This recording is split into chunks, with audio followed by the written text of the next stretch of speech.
Allah Subhanahu wa taala. Sifatnya Fattah, memberi solusi, Alim, memberikan ilmu, Razak, memberikan rizki. Jadi apapun yang kita dekatkan dengan Allah itu akan mendapatkan akses-akses yang paling mudah dan cepat. Rabb. Sebelumnya ism, bismi. Apa itu ism?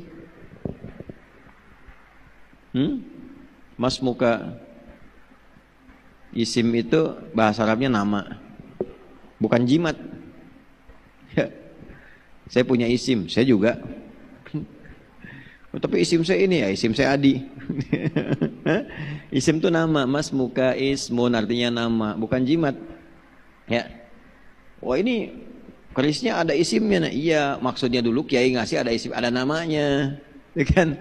Nah, kerisnya apa? Misalnya kiai apa? Ini kiai fulan gitu. Itu isim itu nama yang melekat pada benda itu. Bukan jimatnya sebetulnya, asalnya begitu. Cuman perbedaan suasana menjadikan sebuah makna kadang bergeser. Isim nama. Asal kata ismun itu seakar dengan sumuwun. Ya. Dan wasamun. Wasamun itu artinya tanda. Kenapa nama disebut ismun dalam bahasa Arab? Untuk menandakan perbedaan antara satu dengan yang lain. Dari mana taunya kalau ini adalah kaizan, yang satu lagi torik? Bedakannya gimana? Lewat nama. Kaizan, tuh yang nengok yang ini. Torik, nengok ini. Argi, nengok itu. Kan? Ya. Nah intinya apa? Intinya ketika dipanggil itu nengok, ada nama yang melekat. Nama itu diberikan untuk membedakan satu dengan yang lain. Itulah zat namanya. Zat. Kalau disebutkan satu karakter yang melekat pada nama, maka itu disebut sifat. Ya kan? Misal, saya katakan misalnya Kaizan yang rajin, Tariq yang ulet, Argi yang jujur misal. Nah, sifat-sifat ulet, rajin, jujur itu sifat karakter yang melekat dengan dominasi perilaku yang ada atau melekat kepada orang yang dimaksudkan. Kenapa saya bahas ini? Kita bisa bedakan nama zat dan nama sifat. Semakin banyak sifat menunjukkan semakin istimewa orang itu.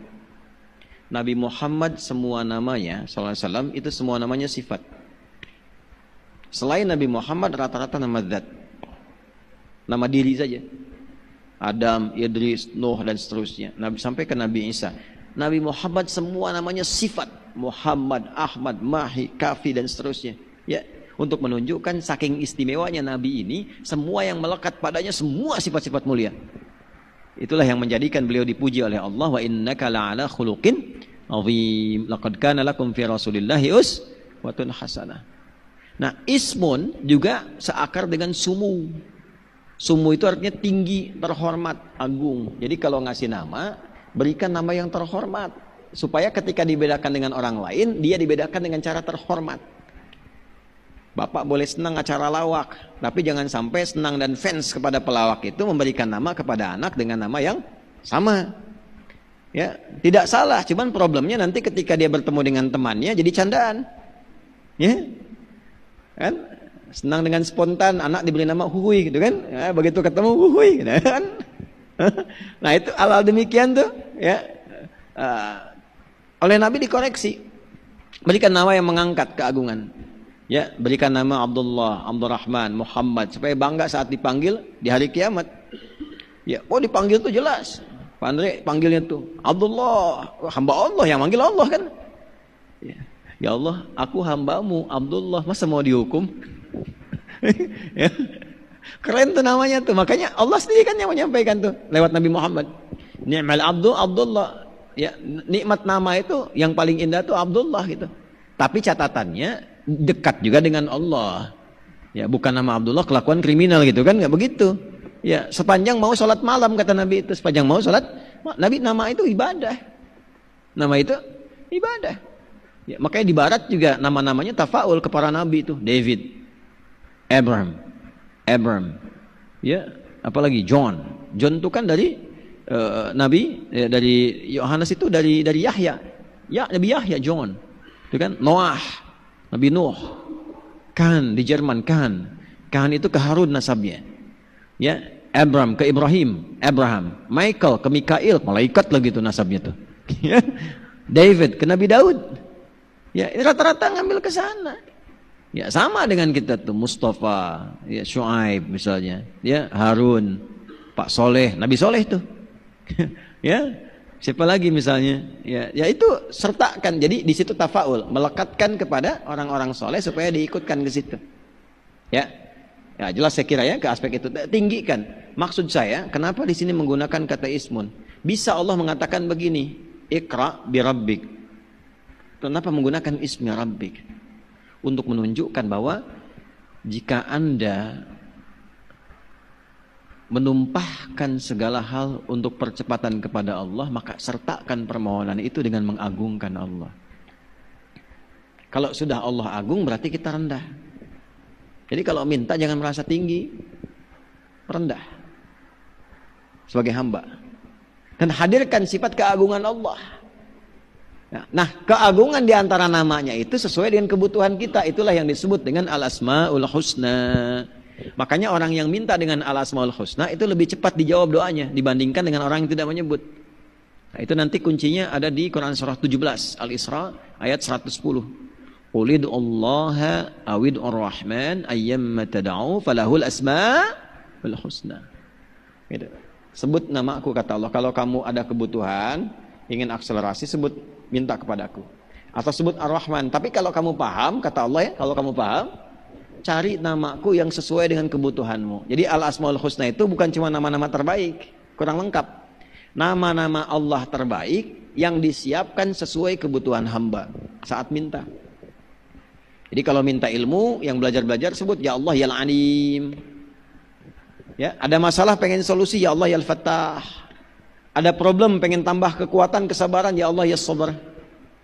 Pencari rezeki sedang kerja mau berangkat, ya minta di jalan, ya Allah ya Razak, ya Allah ya Razak, ya Allah ya Fattah, iftahli ya Allah ababal yusri, ya Allah mudahkan kepadaku dalam pekerjaan ini, dalam tugas ini, dalam proyek ini. Sebut ya Fattah, ya Fattah, ya Fattah, ya Razak, ya Ladzi ala kulli syai'in qadir.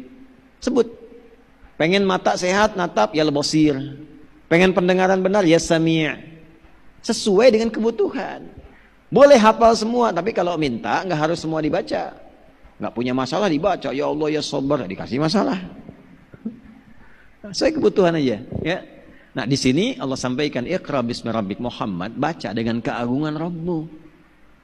Allah itu maha agung, maha segalanya. Jangankan membuat kamu mengikuti bacaan, mencipta kamu yang kompleks saja begitu mudahnya. Kun fayakun jadi, apalagi cuma menjadikan kamu bisa mengikuti bacaan. Jelas ya? Ah, terakhir Rabb. Terakhir Rabb. Ini memang Rabb ini nama perjanjian sekaligus komitmen kita dengan Allah sebelum terlahir. Rabb itu ada sifat di dalamnya rububiyah, yaitu sifat perawatan, perhatian, pemenuhan kebutuhan, dan kompleksitas pemberian. Jadi kalau sudah Rabb itu artinya apa? Artinya yang merawat, yang memberikan kebutuhan, memaafkan kalau salah, mengampuni kalau dosa, kemudian kalau sakit menyembuhkan, itu Rabb namanya. Ya. Di bawah itu yang tipis, di bawah yang kecil perhatiannya disebut murabbi namanya. Dari kata Rabb juga murabbi. Orang tua disebut murabbi tapi nggak bisa disebut Rabb. Kenapa orang tua disebut murabbi, guru disebut murabbi? Karena dia memberikan perhatian kepada anaknya. Guru memberikan perhatian pada anak didiknya, merawat akhlaknya. Tapi tidak abadi. Kalau nggak gurunya meninggal, muridnya meninggal. Kalau nggak pindah tempat, ya pindah keadaan. Tapi Allah disifati dengan sifat yang luar biasa. Rabbun wa huwa hayyun la yamut. Sampai kapanpun memberikan perhatian. Sejak kita mendapatkan roh, ditiupkan roh, 4 bulan kandungan dalam perut ibunda, terjadi dialog. Dialognya direkam sempurna di Quran surah 7 ayat 172. Kata Allah, ngaji ayat ini supaya engkau nggak lupa. Ya. Karena orang selalu bilang lupa, kalau salah udah tahu salah, tapi kalau sudah kemudian dikonfirmasi lupa. Ditunjukkan dalam persidangan sekarang. Kenapa engkau melakukan ini? Lupa yang mulia. Ingat peristiwa ini, lupa yang mulia. Nah, supaya tidak lupa nanti di akhirat dimunculkan dulu ayatnya sekarang. Ya, wa idz akhadha rabbuka min bani adama min dhuhurihim dzurriyyatahum wa ashhadahum ala anfusihim alastu bi rabbikum qalu bala syahidna an taqulu yaumal qiyamati inna kunna an hadza ghafilin. Supaya kamu enggak lupa saat di akhirat. Enggak bisa jawab di akhirat tuh begini, hei hambaku, kenapa engkau begini? Lupa ya Allah, saya khilaf. Kalau khilaf tuh bukan lupa sebetulnya, khilaf tuh salah. Saya salah, bahasa Arabnya hilaf. Ya, tapi salah tuh karena lupa. Asal salah itu adalah khata. Berbuat salah, akhta. Seringkali salah tuh karena lupa. Lupa, nasia. Saya lupa, nasitu. Kita lupa, nasina. Al-Baqarah 286. Rabbana la tu'akhidna in nasina au akhtana. Ya Allah, kalau saya salah karena lupa, mohon jangan dihukum. Kebanyakan ternyata orang salah itu karena lupa. Tahu bohong itu salah, cuman saat berbohong lupa kalau bohong itu salah. Itu kebanyakan begitu. Es batu ditiupin gitu, ya. Nah, kebanyakan begitu rata-rata tuh. Nah, karena itu apa yang terjadi? Ya, supaya engkau enggak lupa, ngaji ayat ini kata Allah tuh. Sejak engkau dalam kandungan roh ditiupkan, aku sudah mengatakan alastu bi rabbikum.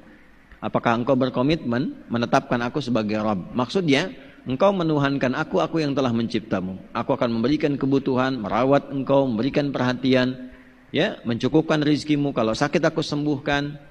Cuma nanti konsekuensinya adalah engkau menghamba. Nah, kalau tidak menghamba, ya jangan menuntut.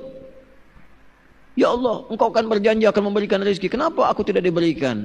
Ya kamu menghamba tidak, Joni. Sholat tidak. Ya, baca Quran tidak. Berdoa jarang.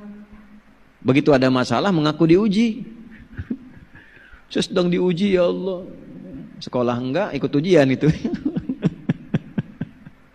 Ya, nah itulah Rabb. Itulah sebabnya fitrah kita ketika berdoa selalu mengatakan Rabb.